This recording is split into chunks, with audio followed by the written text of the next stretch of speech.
지난 11일 광주의 한 공공도서관 신축공사 현장에서 붕괴 사고가 일어났습니다. 이 사고로 작업자 4명이 매몰됐고 안타깝게도 모두 사망하고 말았는데요. 더 충격적인 것은 붕괴 사고 6개월 전에도 해당 현장에서 근로자 추락 사망 사고가 발생했었다는 겁니다. 왜 이런 사고가 반복되는 건지 날에서 취재했습니다. 나흘 전 광주광역시에서 무려 4명이 사망하는 끔찍한 사고가 발생했습니다. 11일 오후 공공도서관 신축 현장에서 옥상 콘크리트 타설 작업 중 철골 구조물이 이렇게 무너지면서 현장에서 작업하던 작업자 4명이 매몰됐고 결국 모두 사망했는데요. 당시에 어떤 상황이 일어났던 걸까요? 사고를 직접 목격했다는 이들을 만나봤습니다. 네. 발파하는 소리처럼 폭발하는 모양이 들렸어요. 그 시멘트같이 뭐가 이렇게 무릎에 떨어지는 거예요. 이게 무너져가지고 근진이 막 이렇게 나오고 창창 그래서 일하고 내다보니까 이곳이 저쪽에는 사람이 다 막 서 있고 저기서. 커다란 폭발음과 함께 순식간에 붕괴가 됐다는데요. 구조물이 주저앉으며 거미줄같이 얽혀있던 철골들은 모두 이렇게 휘어져 버렸습니다. 울산 화력발전소 사고 한 달 만에 또다시 발생한 붕괴 사고. 4명이 사망한 이 끔찍한 사고의 원인은 뭘까요? 이번 붕괴 사고의 원인으로 여러 가지 이야기들이 나오고 있는데요. 심지어 이번 사고는 예고된 인재였다는 이야기도 나오고 있습니다. 대체 이번 붕괴 사고의 문제점은 무엇이었을까요? 여러 가지 문제점들이 복합적으로 작용했을 거라는 이번 사고. 전문가는 사고 현장을 직접 가보고 깜짝 놀랐다고 하는데요. 현장을 둘러봤는데 깜짝 놀란 게 일단 첫 번째 48m 경관 철골 트러스 구조예요. 토목에서는 자주 쓰는 일이죠. 흔한 교량에서 많이 쓰는 공법인데 자, 삼각형의 원리로 하중을 분산시켜 기둥 없이 지탱하는 트러스 구조. 우리 건축에서 아주 흔치 않은 구조입니다. 자, 개방감과 공간감을 살리기 위해 이렇게 긴 형태로 설계가 된 겁니다. 응력이 네. 집중될 수도 있고 여러 가지 편차가 있을 수도 있기 때문에 접합하는 부분의 강도를 더 높게 해줘요. 접합하는 곳이 떨어질 가능성은 왜냐하면 보통 한 1.4배, 1.5 거의 한 5배 정도로 이 강도를 더 높게 해주거든요. 그런데 이번 현장을 갔더니 접합하는 부분에서 다 파단이 났어요. 이 같은 공법에선 접합 부위의 용접 강도가 매우 중요하다고 하는데요.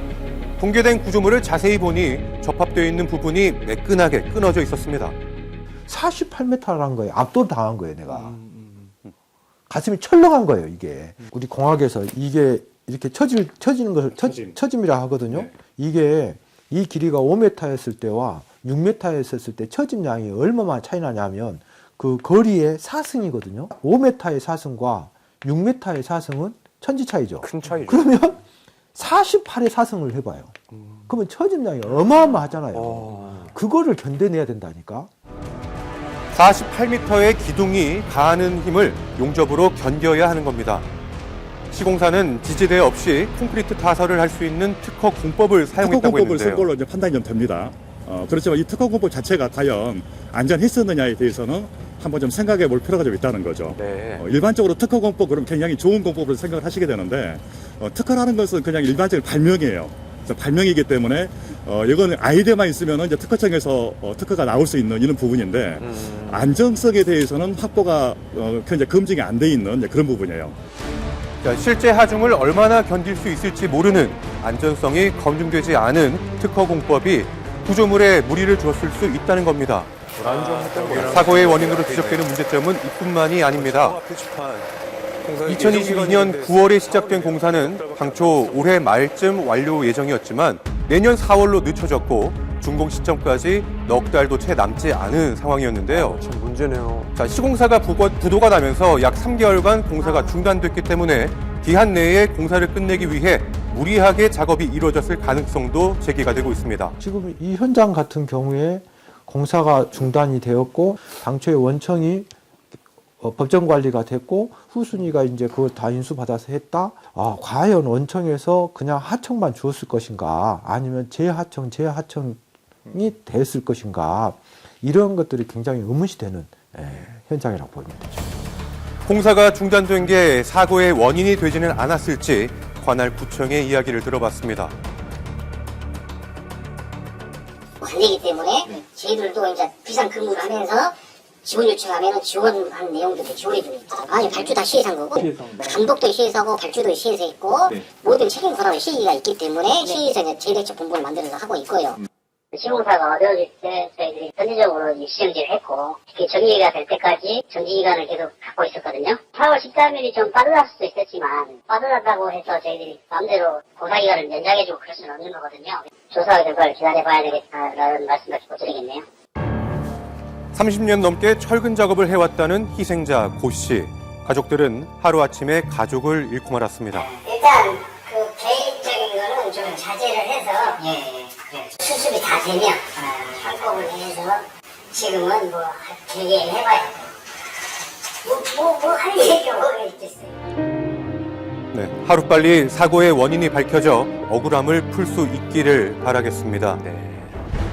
지난 2022년 발생한 광주광역시 화정동 아파트 붕괴, 2023년 안성시 상가 붕괴 등 신축 공사장 붕괴 사고가 끊임없이 발생하고 있는데요. 지금 이렇게 일어난 게 다행이라고 봐요. 왜냐?